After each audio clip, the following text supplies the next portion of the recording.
Bonjour, bienvenue à ceux qui se connectent maintenant. Soyez bénis chacun. Alors comme promis, je fais une suite à la vidéo précédente où je parlais de la nécessité d'avoir un père. Et j'avais fait donc un premier volet en parlant de ces découvertes scientifiques contre lesquelles personne ne peut s'élever, où on a fait cette découverte que la plupart de nos problèmes, nos troubles, nos blocages viennent de l'enfance, viennent de la petite enfance, viennent des relations que nous avons eues avec nos parents. Sans vouloir jeter la pierre aux parents, il y a des choses, il y a des faits. Et particulièrement le problème de l'absence des pères qui provoque quelque chose de terrible dans la vie d'un enfant, une carence, un vide intérieur important, dont il faut qu'on tienne compte pour les décisions qu'on doit prendre actuellement pour guérir chacun, guérir de nos problèmes personnels, les uns et les autres. Nous avons besoin que nos racines soient guéries et soient installées dans la bonne terre pour que notre vie puisse se développer normalement. Donc, j'ai parlé de ces personnes qui partent à la recherche de leur géniteur, à la recherche de leur père, parce que ça leur est un besoin impérieux. Et j'en parlais avec mon mari l'autre jour, on parlait de cet instinct naturel, et de ce qui est naturel en nous, c'est de retourner aux sources. Et par exemple, on voit ça chez les animaux. Par exemple, prenez l'exemple des saumons qui remontent les torrents, qui vont faire des kilomètres pour revenir finalement dans les torrents, revenir à la source, à l'endroit où ils ont été conçus, où ils vont frayer là, où leurs parents ont frayé et où ils vont frayer là. C'est comme s'il y avait cette nécessité absolue de revenir à cet endroit, comme vous voyez, comme les tortues qui, après des années, reviennent sur les plages où elles ont été pondues. Et ça, c'est la nature qui est comme ça. Les oiseaux migrateurs qui reviennent à l'endroit, les baleines, tout le monde revient à l'endroit où il a été conçu. Et c'est quelque chose d'important, c'est quelque chose de naturel. Et il ne faut pas faire violence à la nature. Nous faisons violence trop à la nature. Par exemple, maintenant les saumons, qu'est-ce qu'on leur fait? On les enferme dans des soi-disant fermes, dans des filets. Ils ne peuvent plus aller de nouveau frayer là où sont les origines de leur vie. Et on s'étonne d'ailleurs qu'ils tombent malades, qu'il y a beaucoup de malades transmises à ces saumons et qui pourraient nous être transmises aussi. Ce n'est pas de la nourriture recommandable. Mais on fait ça pour tout. On fait ça donc pour les poules, pour les vaches. On les oblige, les vaches, à manger du foin. En tout cas, le foin, encore ça va, c'est de l'herbe. Mais on les oblige à manger des granulés, des farines, des choses qu'elles ne veulent pas manger. Elles veulent manger de l'herbe. Elles veulent manger les choses naturelles. Et tout le fait qu'on a développé une espèce d'élevage où on a enfermé les animaux, on les a obligés à vivre une vie qui n'est pas la leur, qu'ils n'auraient pas choisi. On fait cette sorte d'élevage et on sait combien c'est dramatique à l'heure actuelle. Pour faire machine arrière, c'est difficile, extrêmement difficile. Et ce qui est terrible, c'est qu'on fait pareil avec les hommes. On est en train de commencer à faire de l'élevage d'embryons, l'élevage d'êtres humains. C'est extrêmement grave. On ne réalise pas à quel point ces choses sont sérieuses et graves. Et c'est pour ça que je ne veux pas me priver de dire ces vérités. Je sais que la plupart d'entre vous qui m'écoutez, vous êtes d'accord avec moi, surtout si vous êtes chrétien et que vous croyez à notre Père Céleste qui est notre Créateur et qui a créé les choses avec sagesse, une immense sagesse et un immense amour, une immense tendresse. Il n'y a aucune malveillance et la nature n'est pas malveillante. Tout ce qui est naturel est bon et il faut qu'on le respecte absolument. Ce que Dieu a créé est bon et ça mérite d'être respecté. Alors on est au plein cœur des problèmes d'écologie et de respect de la vie, mais il faut qu'on se rende compte qu'on parle de ces choses et en même temps on pollue. On pollue en continuant à faire de l'élevage intensif ou de l'élevage excessif. Les animaux ont besoin de vivre libre, le plus libre possible. Et ça, c'est absolument terrible d'obliger, par exemple, une poule à être dans un sens et pas dans l'autre, de ne pas pouvoir bouger et de l'obliger avec la lumière artificielle allumée 24 heures sur 24 à pondre plusieurs œufs par jour pour être plus productive. Et ça, c'est une erreur fondamentale, c'est une violence faite à la nature et on a raison de s'élever contre ça. Mais moi, je m'élève aujourd'hui aussi contre l'élevage d'embryons humains. Je m'élève contre le fait qu'on se croit permis de choisir et de faire une sélection entre les êtres humains pour choisir la personne qu'on veut garder et celle qu'on ne veut pas garder. Et ça s'appelle l'eugénisme. Et c'est une idéologie extrêmement grave. C'est celle qui était à la base de la doctrine, en disant de l'idéologie nazie, que Hitler a développée à l'excès et qui a convaincu beaucoup de gens. C'est pour ça qu'ils lui ont obéi, parce qu'ils ont cru que c'était ça qu'il fallait faire et qu'il fallait conserver une race pure et détruire tout ce qui semblait être impur. D'où la destruction des Juifs déclarés comme étant les impurs ou les homosexuels comme étant les démoniaques, etc. N'accusons pas les chrétiens de faire ça à l'heure actuelle. C'est pas ce que font les chrétiens engagés à l'heure actuelle. Ils ne rejettent personne. Ils ne veulent pas mettre au rebut personne. Ils ne jettent pas en enfer personne. Ils n'excommunient personne. Quoi qu'on puisse le dire ou le relayer dans les médias, ce n'est pas vrai. Il y a un amour, une miséricorde, un accueil pour tous ceux qui sont dans la difficulté et la souffrance. Surtout pour les rejetés, pour les incompris.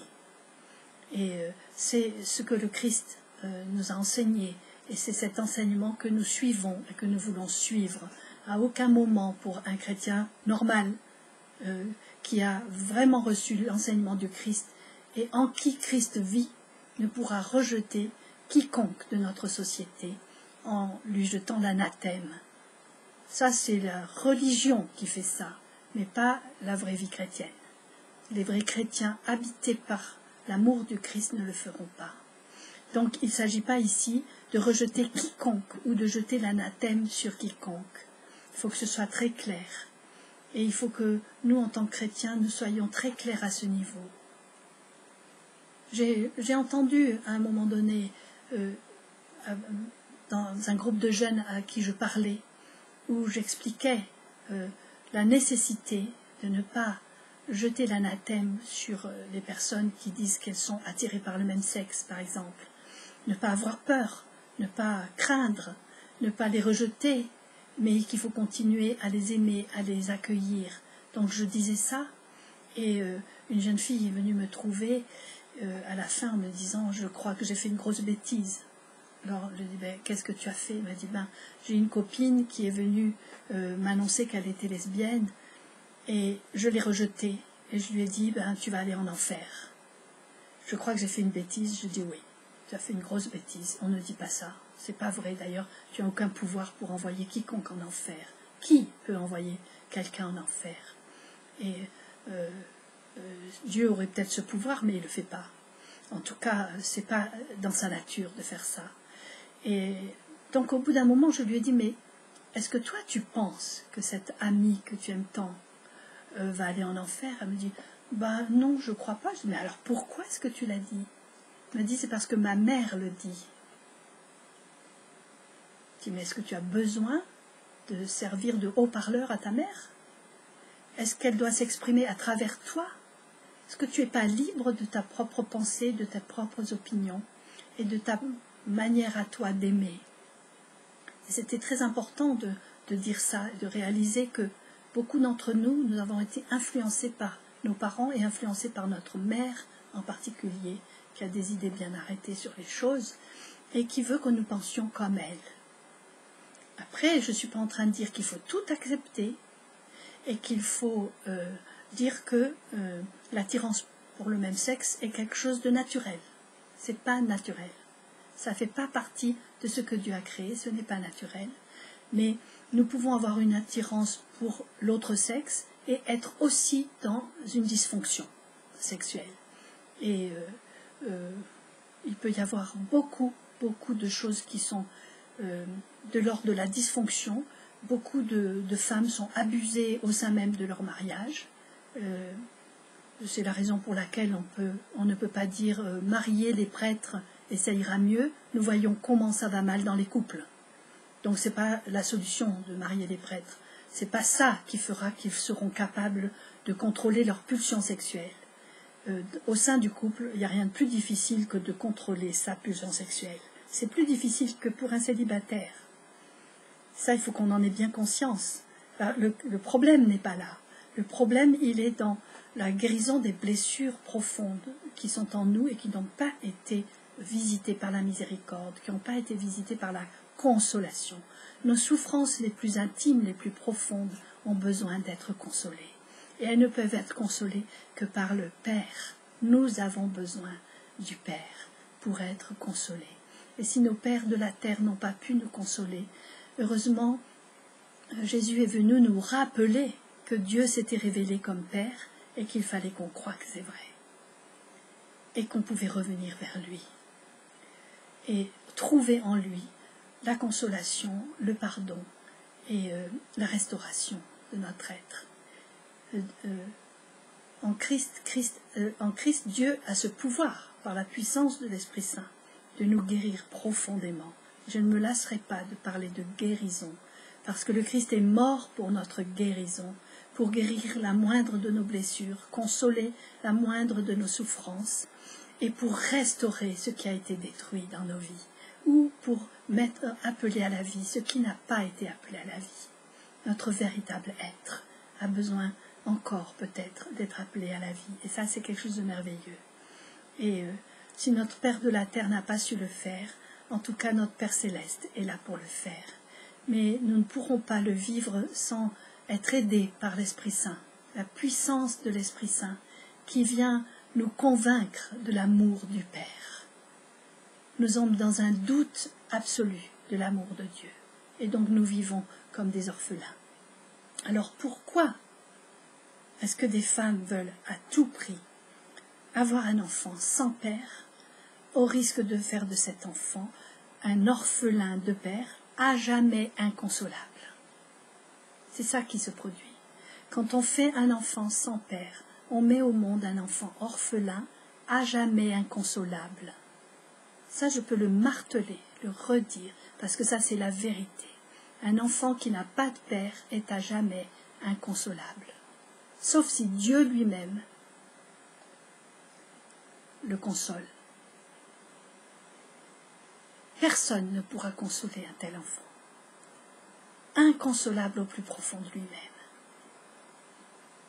Ces femmes, elles ressentent un besoin impérieux d'avoir un enfant, mais elles ne savent pas que ce besoin qui est légitime en soi, toute femme est faite et est créée pour enfanter et pour avoir un enfant. Donc les femmes qui ne peuvent pas avoir d'enfant, elles souffrent beaucoup et c'est légitime de vouloir avoir un enfant. Mais elles ne savent pas non plus que ce besoin naturel et légitime est transformé parce que nous sommes des humains limités et pécheurs. Elles ne savent pas qu'en fait, il y a un besoin égoïste d'être aimé. Et quand on veut des enfants, c'est pour être aimé. C'est pour combler un certain vide, et même un vide certain en nous. Et même si on le nie, ça, il y a quand même une réalité là-dedans.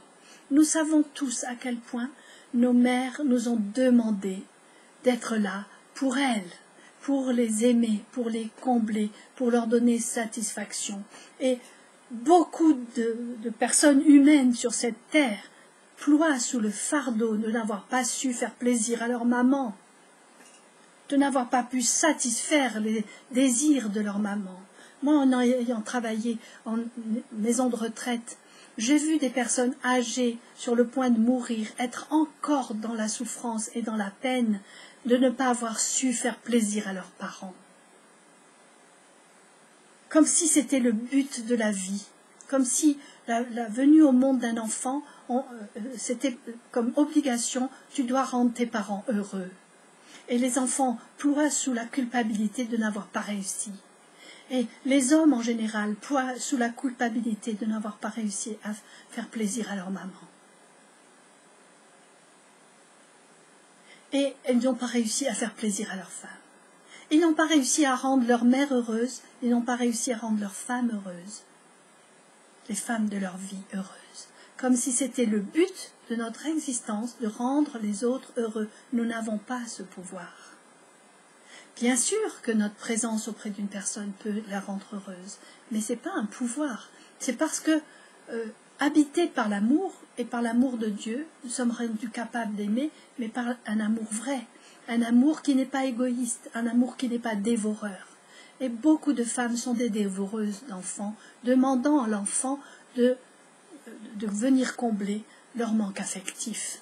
Surtout si par hasard ça va mal avec leur mari, ou les femmes qui sont seules, qui ont décidé de mettre les hommes dehors parce qu'elles en ont marre des comportements des hommes, elles ont décidé que les hommes étaient une quantité négligeable, qu'ils étaient dangereux et qu'il valait mieux vivre sans hommes.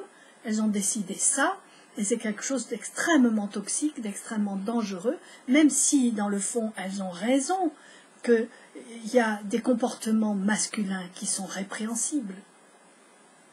Mais il y a des comportements féminins qui sont bien pires, bien plus mortels, bien plus toxiques que la violence des pères.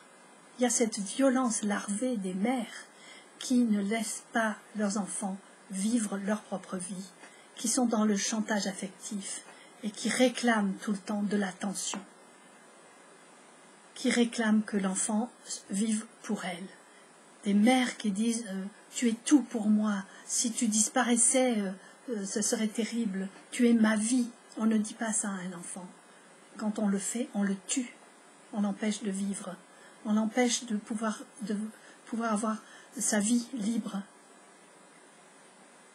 Et on est donc dans un comportement antinaturel, parce que dans la nature, les animaux ne gardent pas leurs enfants.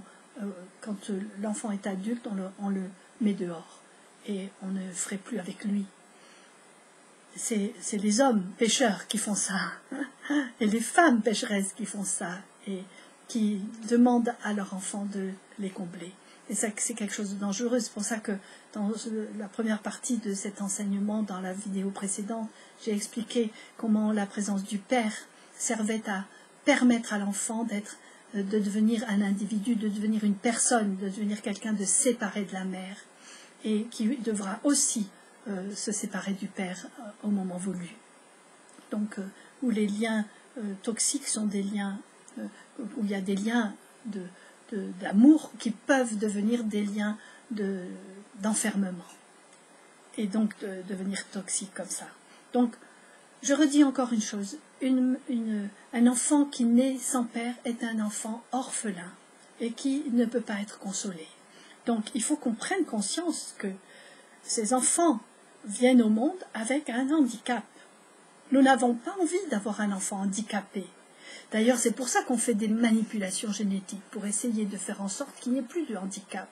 Et puis même qu'on puisse choisir les yeux et la couleur des cheveux de l'enfant. On veut avoir un enfant tel qu'on désire qu'il soit. Et donc, le handicap est quelque chose qui est comme un caillou dans la chaussure, comme un caillou dans l'engrenage, où ça bloque tout. Ça bloque les espoirs, ça bloque les projets. Et les projets qu'on peut avoir sur un enfant, quand un enfant naît et qu'il est handicapé, c'est un gros problème. Et au point qu'on a décidé que si on pouvait, dès le ventre de la mère, déceler qu'il y a un handicap, on se donne le droit de tuer cet enfant, de le supprimer. C'est le plus gros eugénisme qui existe. Comme Hitler qui a fait mourir à petit feu tous les pensionnaires des hôpitaux psychiatriques sous son règne. Tant de personnes, on a parlé de la destruction des Juifs et des camps de concentration, on n'a pas assez parlé de ces hôpitaux, de ces maisons de retraite et surtout de ces hôpitaux psychiatriques où on a laissé les gens enfermés là mourir de faim et de soif en grand nombre parce qu'il ne fallait plus qu'il y ait d'handicapés et il ne fallait plus frayer avec eux. Et ce qu'on fait actuellement en voulant supprimer les handicapés, c'est la même chose, c'est du nazisme, c'est de l'eugénisme. Il faut qu'on en ait conscience, il faut qu'on arrête de se laisser manipuler ainsi par des mensonges et croire que le bonheur consiste à ne pas avoir de problème, que tout aille bien et que nos projets puissent se réaliser, et particulièrement les projets sur l'enfant. Et donc, ce qu'on oublie, c'est le droit à l'enfant, c'est que ce droit à l'enfant, supprime le droit de l'enfant d'être ce qu'il est. Le droit de l'enfant d'avoir une vie qui lui est propre, même si c'est une vie d'handicapé. En tout cas, une chose est certaine, c'est qu'un enfant qui naît sans père est un enfant profondément handicapé. C'est un malade affectivement, émotionnellement et spirituellement. Quelquefois même ça peut avoir un impact sur sa vie physique. C'est grave. Et on ne peut pas délibérément vouloir mettre au monde des enfants handicapés, tout en supprimant des embryons pour avoir un enfant qui ne soit pas... C'est illogique. Absolument illogique. Mais tout ça parce qu'on ne veut pas admettre le fait qu'un enfant qui naît sans père est un enfant handicapé. Et ça, je ne me lasserai pas de le dire et de le redire. Donc, il y a beaucoup d'entre nous, nous sommes handicapés. Beaucoup d'entre nous, nous sommes très blessés. Beaucoup d'entre nous, nous développons des névroses et des choses difficiles à vivre. Beaucoup d'entre nous, et parce que nous sommes des orphelins et nous conduisons comme des orphelins, et parce que nous avons rejeté le Père, notre Père de la terre et notre Père céleste, nous avons coupé la tête au Père. Nous avons voulu le détruire, nous n'en voulons pas. Et nous passons notre temps à vouloir détruire tous ceux qui ont une image paternelle. Et les femmes en ce moment le font d'une manière vraiment éhontée, c'est très grave. Oui, la blessure d'un enfant sans père est inguérissable, sauf si on l'expose au sacrifice de Jésus sur la croix, qui est venu pour guérir la moindre de nos blessures et pour consoler la moindre de nos souffrances.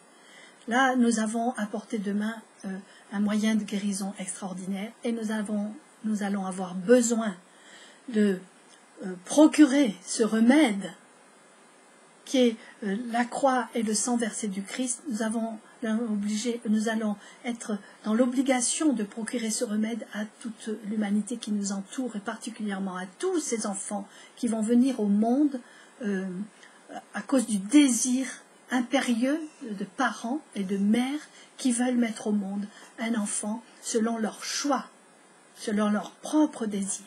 Et un enfant qui est trop désiré est un enfant qui ne peut être que perturbé. Que perturbé. Parce que les parents ne sont pas Dieu. Les parents ne sont pas des créateurs. Ils ne sont pas des décideurs. C'est quand même Dieu qui a le dernier mot. C'est quand même très très important. Très important de prendre conscience que ça.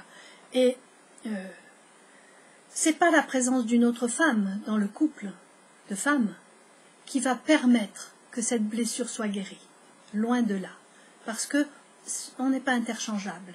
Hommes et femmes ne sont pas interchangeables. Mère et père ne sont pas interchangeables. On ne peut pas. Ce n'est pas dans la nature humaine. Faire violence à cette nature est quelque chose de destructeur. On ne fait pas violence à la nature, sinon on la détruit. Et quand on commence à faire violence à l'embryon humain, on détruit l'être humain. Le genre humain est en danger à cause du fait que nous nous prenons pour des apprentis sorciers. Nous nous prenons pour des créateurs, parce que nous voulons absolument nier le fait qu'il y a un créateur de la vie. Nous voulons être les créateurs de cette vie. C'est cette révolte contre Dieu qui est à l'origine de tout ça. Il faut qu'on revienne à ce désir premier de Dieu. Ces désirs premiers de Dieu. Parce que quelquefois on dit c'est la volonté de Dieu, je dis mais c'est des désirs amoureux de Dieu, qui ne veut que ces personnes qu'il a créées puissent vivre libres et épanouies. C'est son désir le plus profond. Et nous avons l'impression que ce qu'il veut, c'est nous imposer une volonté que nous n'avons pas choisie. Voilà, tout le problème, il est là. À nous de choisir notre vie et d'apprendre à l'aimer. Combien c'est difficile pour un enfant orphelin de père de choisir la vie et d'apprendre à aimer sa vie. C'est extrêmement difficile.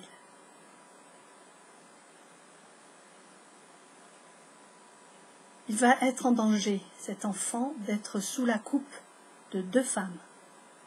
Déjà que c'est difficile pour un enfant de s'extraire de la coupe d'une femme sans l'aide du père, ça va être difficile de s'extraire de la coupe de 2 femmes. On ne sait pas à quel point l'enfant va être confronté à la difficulté pour être lui-même.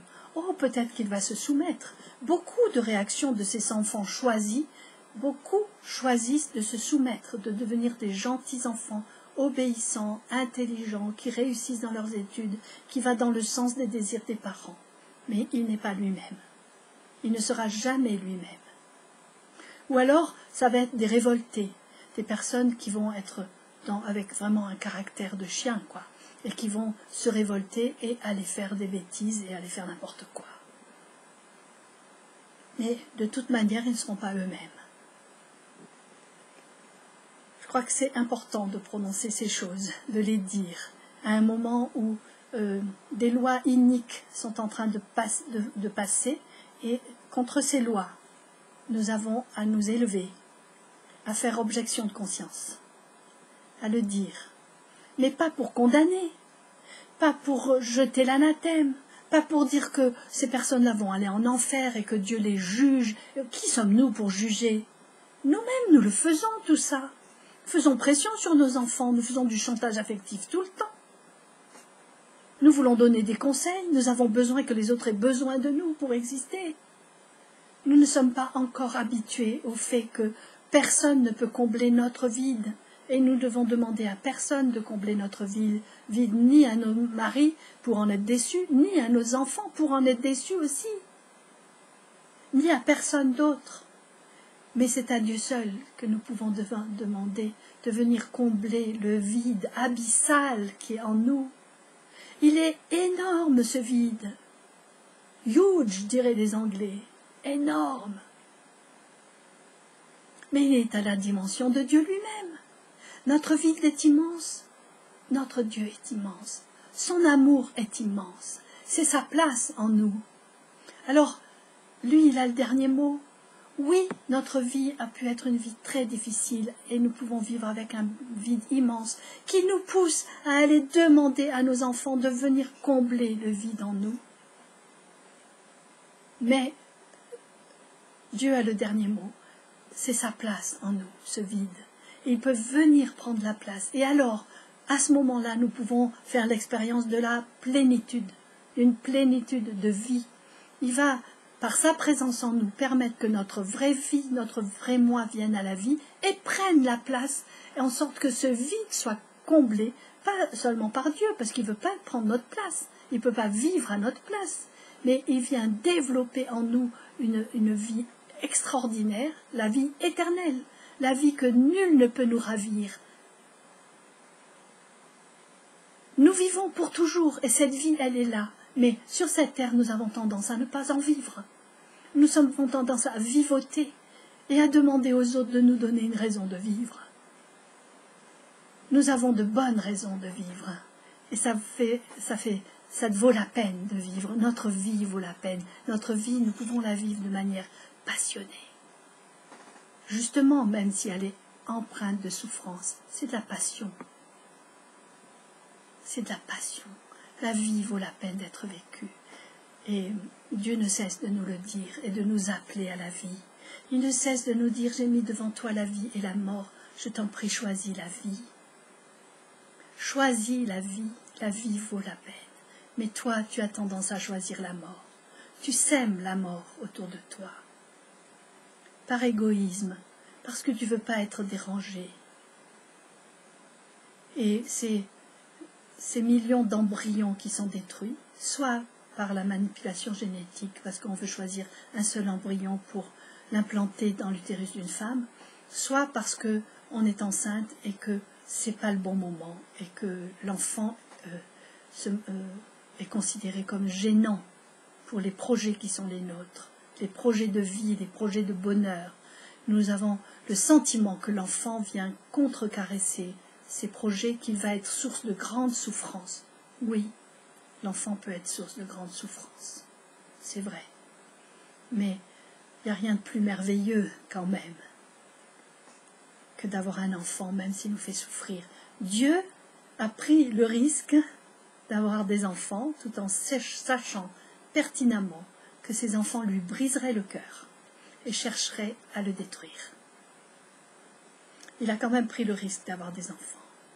Mais ce qu'il a mis en place pour nous, qu'il a créé à son image, ce qu'il a mis en place pour nous, c'est cette nécessité absolue qu'il y ait un homme et une femme qui s'unissent pour donner la vie à un enfant. Et de vouloir aller à l'encontre de ce qui est naturel et mis en place naturellement, c'est entrer dans la confusion et c'est un choix de mort. Quoi qu'on en dise. On croit choisir la vie, en fait c'est un choix de mort. Et un enfant qui a été choisi parmi d'autres, que les autres ont été détruits et qu'il reste seul survivant, va développer le syndrome du survivant. Et c'est un syndrome grave, c'est une névrose grave. C'est quelque chose dont on ne parle pas suffisamment. Un enfant qui vient à la vie à la suite d'une fausse couche ou à la suite d'avortements, plus ou moins répétés, et qu'enfin lui, il est choisi et il vient à la vie, c'est un enfant qui inconsciemment, sait très bien dans le fond de son être, inconsciemment, d'une manière non verbale, il ressent le fait qu'il est un survivant et que donc il a juste eu le privilège de vivre au milieu d'autres qui sont morts et que donc les parents ont droit de vie et de mort sur lui et qu'il faut qu'il corresponde aux attentes des parents pour avoir le droit de vivre.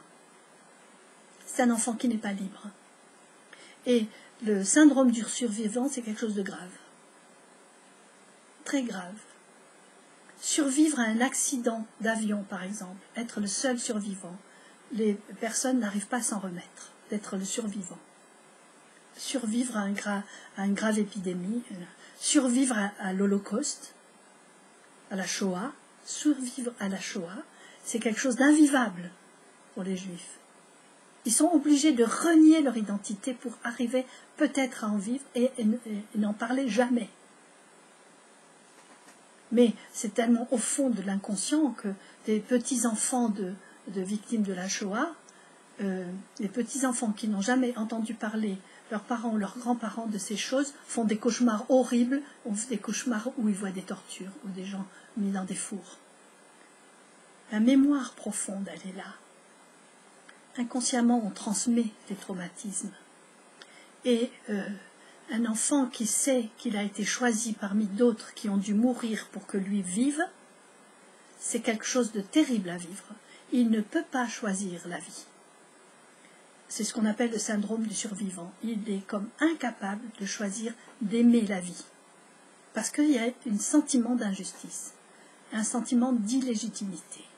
Et si Dieu n'intervient pas pour lui faire comprendre dans la puissance de l'Esprit Saint, dans la puissance de son amour, pour lui faire admettre, le convaincre profondément qu'il est aimable et que sa vie vaut la peine d'être vécue, il n'arrivera jamais à aimer sa vie.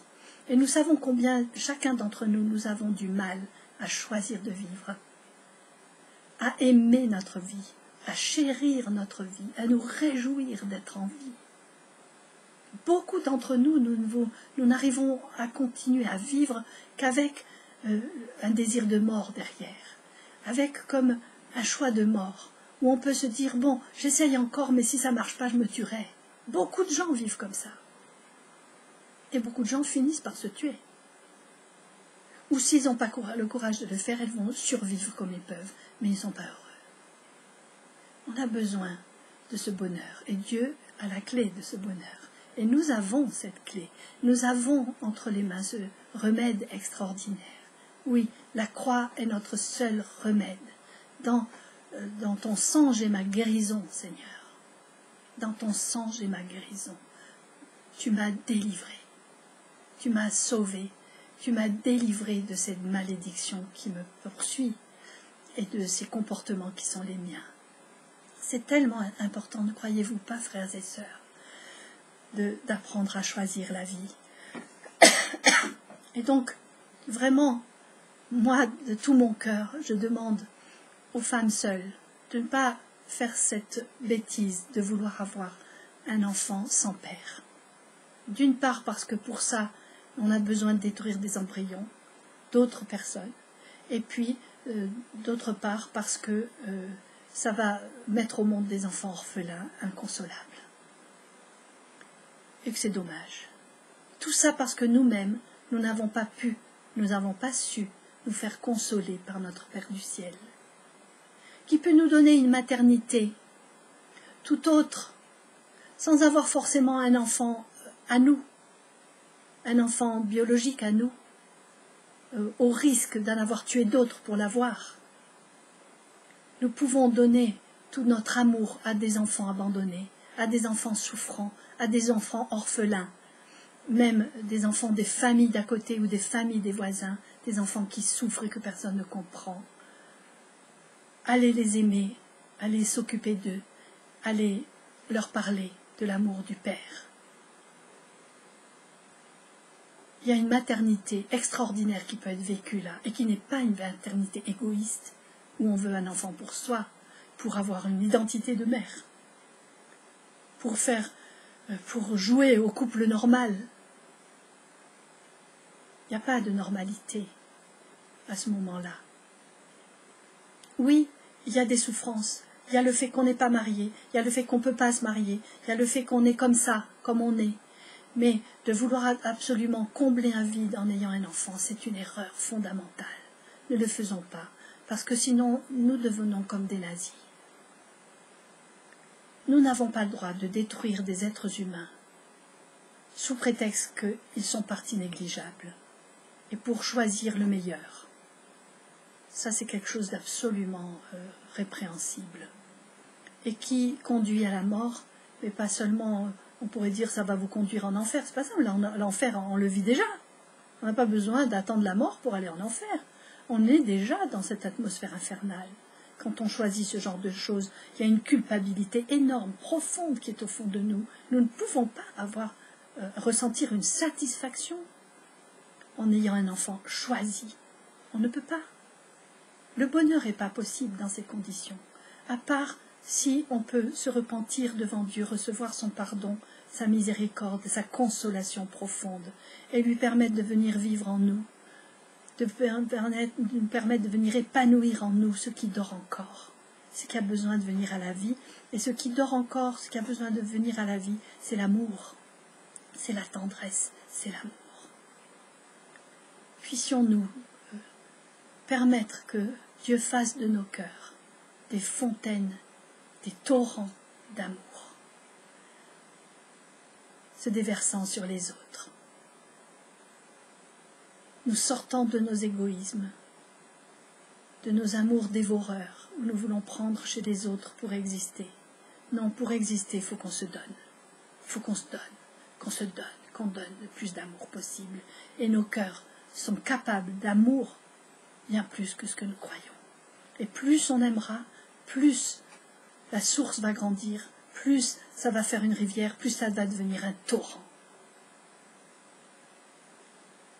Et ça sera en tout bénéfice pour nous et pour les autres. Donc je voulais terminer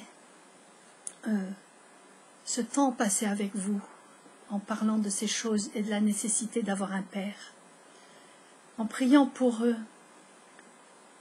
Demandez à Dieu, ce Dieu tout-puissant et miséricordieux, en lui demandant que nous puissions être reconnaissants pour la vie que nous avons, que nous puissions réaliser le privilège qui est le nôtre d'exister, le privilège qui est le nôtre d'avoir eu un Père si nous en avons eu, le privilège qui est le nôtre de le connaître lui comme Père, le privilège d'avoir rencontré Jésus, ou de pouvoir rencontrer Jésus si nous ne l'avons pas encore fait, pour qu'il nous redise l'amour du Père et nous reconduise à l'amour du Père, et surtout pour que par son sacrifice sur la croix et son sang versé, nous soyons guéris dans nos blessures les plus profondes. Que nous puissions, épaule contre épaule, nous encourager les uns les autres. Seigneur, donne-nous cette force de faire corps ensemble avec toi. Nous sommes ton corps et tu es la tête. Et nous implorons donc ta sainte présence dans nos vies, ta sainte présence dans ce corps qui est l'Église. Vous savez, il y a un endroit fait pour nous, et Seigneur, fais-nous découvrir cet endroit fait pour nous, cet endroit où nous sommes libres d'être nous-mêmes. C'est cet endroit où nous pouvons, oui,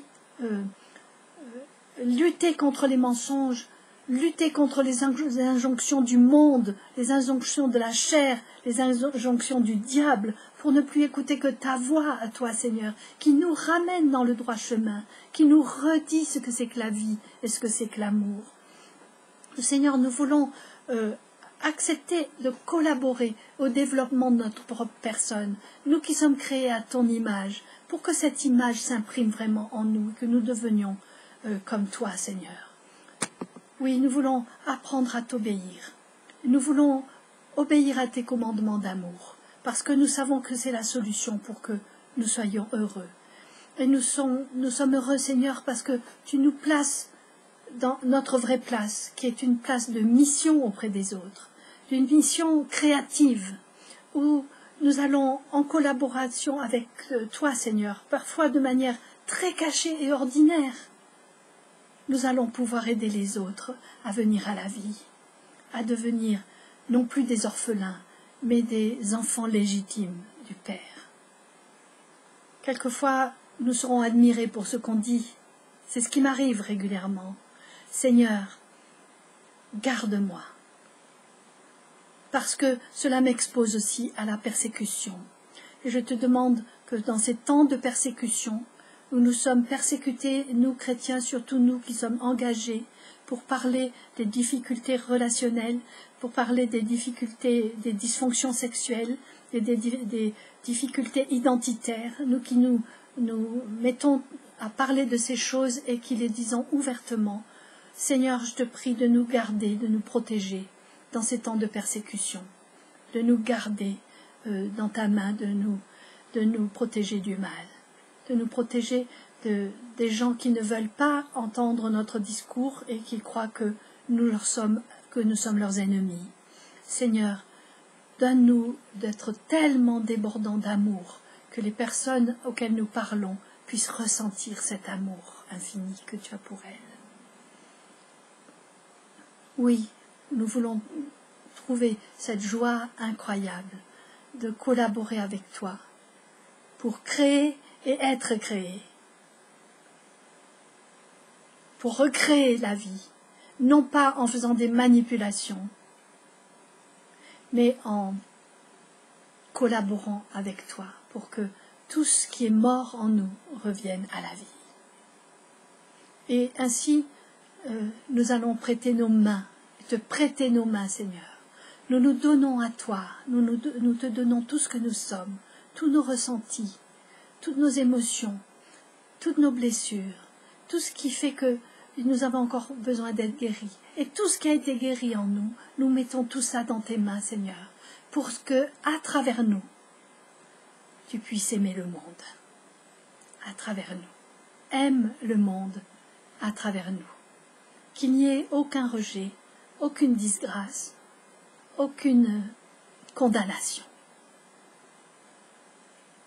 Que nous puissions réellement, Seigneur, en ton nom, proclamer la délivrance et qu'il n'y a plus de condamnation pour ceux qui sont dans le Christ Jésus. Amen. Frères et sœurs qui m'avaient écouté, soyez bénis. Ne laissez aucune condamnation peser sur vous. Venez à la croix. Venez déposer tous vos soucis et vos problèmes à la croix. Venez déposer vos blessures. vous les mères qui avez tendance à faire de votre enfant votre possession, venez déposer votre enfant à la croix, lâchez-le avec joie, avec la reconnaissance d'avoir eu un enfant, de l'avoir mis à la vie et de le rendre à la vie, de le libérer de vous, pour que vous puissiez vous-même développer votre propre vie et que Dieu puisse se servir de vous dans une liberté nouvelle. Vous, les pères, si vous m'avez écouté, que le Seigneur vous donne la grâce de trouver en vous la source de cette vraie paternité, que le Seigneur vous communique ce qu'il est vraiment et qu'à son image vous puissiez être ces pères dont le monde a besoin. Nous manquons de pères, que les pères se lèvent maintenant et deviennent les hommes de Dieu qu'ils sont appelés à être et que la création entière attend avec impatience.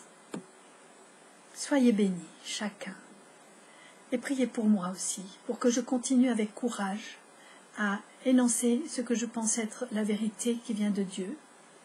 Je peux me tromper aussi, que je sache être humble, que je sache me laisser reprendre s'il y a besoin, et que je continue quand même à parler avec audace, sans crainte de la persécution. Priez pour moi. Et n'hésitez pas à m'inviter pour des événements quelconques, des week-ends que vous organisez, si vous voulez parler me faire parler sur ces sujets, allez écouter donc sur YouTube toutes les vidéos qui y sont, les enseignements que j'ai pu donner. Si vous pensez que ça pourrait faire du bien à des personnes de m'entendre plutôt en direct que à travers une vidéo, même des petits groupes qu'on puisse faire des groupes de partage et on puisse se mettre sous le regard de Dieu pour guérir ensemble. N'hésitez pas donc à me contacter, allez sur mon site www.asonimage.net et communiquez avec nous, invitez-moi si vous voulez. Et en tout cas, diffusez aussi mes livres, diffusez les parcours Nouvelle Ève, Nouvelle Vie que j'ai mis en place et tout cet enseignement pour aussi aider les personnes dans le deuil par les vidéos de Vivant ou le livre que j'ai écrit, Je suis encore vivant. Que le Seigneur vous bénisse. Intercédez pour moi, je prie pour vous aussi, restons coude à coude pour nous aider. Les Anglais disent épaule contre épaule, c'est coude à coude en français. Restons solidaires dans ce combat que nous avons à mener pour défendre la vérité, non pas avec violence, dans un masculin violent et autoritariste, mais avec un doux équilibre en nous, proclamer la vérité dans la bienveillance, dans l'accueil, dans l'amour même de Dieu, qui peut être déversé à travers nous. Amen. Soyez bénis chacun. À une prochaine fois. Au revoir.